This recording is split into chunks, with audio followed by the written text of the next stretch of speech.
Hello बच्चों, let's see the question. The question is, which of the following statements is not true of two genes that show 50% recombination frequency?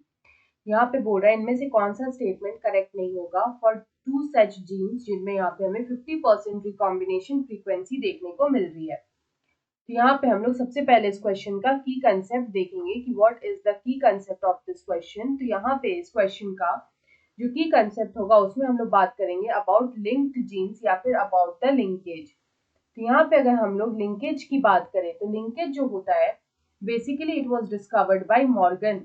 Linkage was discovered by Thomas Hunt Morgan.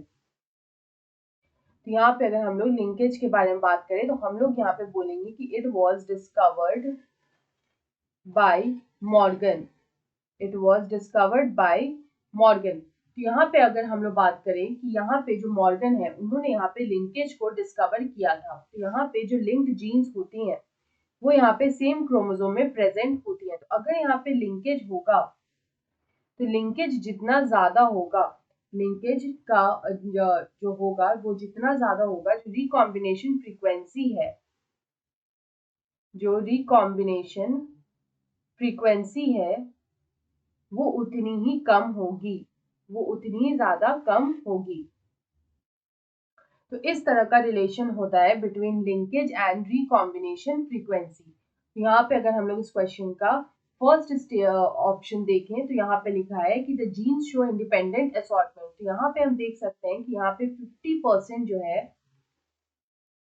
वो हमें यहाँ पे recombination frequency देखने को मिल रही है। तो अगर 50% रिकॉम्बिनेशन है तो यहाँ पे हम लोग बोल सकते हैं कि जीन्स आर नॉट लिंक्ड। तो यहाँ पे जो लिंक्ड जीन्स होते हैं वो यहाँ पे इंडिपेंडेंट असॉर्टमेंट जो होता है उसके लिए एक्सेप्शंस होती हैं। तो अगर genes are not linked then they will show independent assortment, then it will show independent assortment. अगर हम लोग यहाँ पे सेकेंड स्टेटमेंट देखें तो उसमें लिखा है if the genes are present on the same chromosome they undergo more than one crossover in every meiosis. तो यहाँ पे जो क्रॉसिंग ओवर होता है उसमें यहाँ पे जेनेटिक मटेरियल का एक्सचेंज होता है। तो यहाँ पे हम लोग बोल सकते हैं कि जो जेनेटिक मटेरियल है it is exchanged, exchange of genetic material takes place. यहाँ पे जब जेनेटिक मटेरियल का एक्सचेंज होता है तो यहाँ पे रिकॉम्बिनेशन होता है, यहाँ पे होता है रिकॉम्बिनेशन।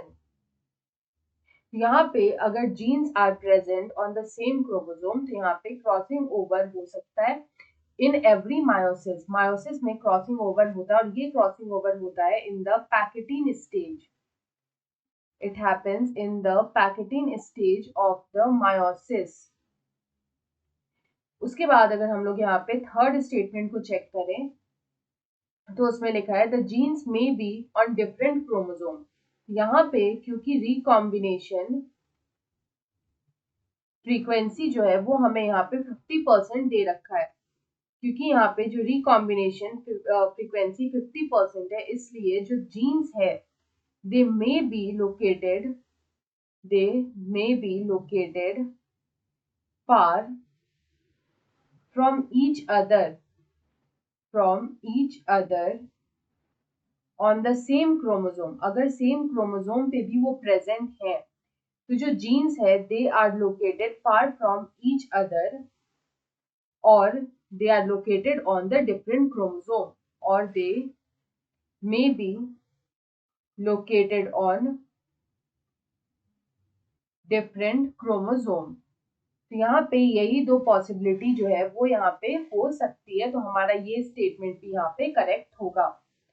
उसके बाद अगर हम लोग फोर्थ स्टेटमेंट देखें तो उसमें लिखा है the genes are tightly linked. तो यहाँ पे इस तरह का जो केस आएगा वो आएगा लिंकेज का, क्योंकि लिंकेज में जो जीन्स होती हैं they are tightly linked, they are tightly linked।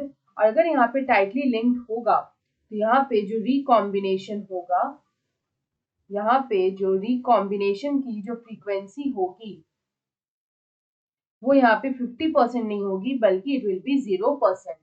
तो यहाँ पे ये स्टेटमेंट जो होगा वो हमारा फॉल्स हो जाएगा regarding 50% recombination. So option 4 is the right answer. I hope you understood it well. Best of luck.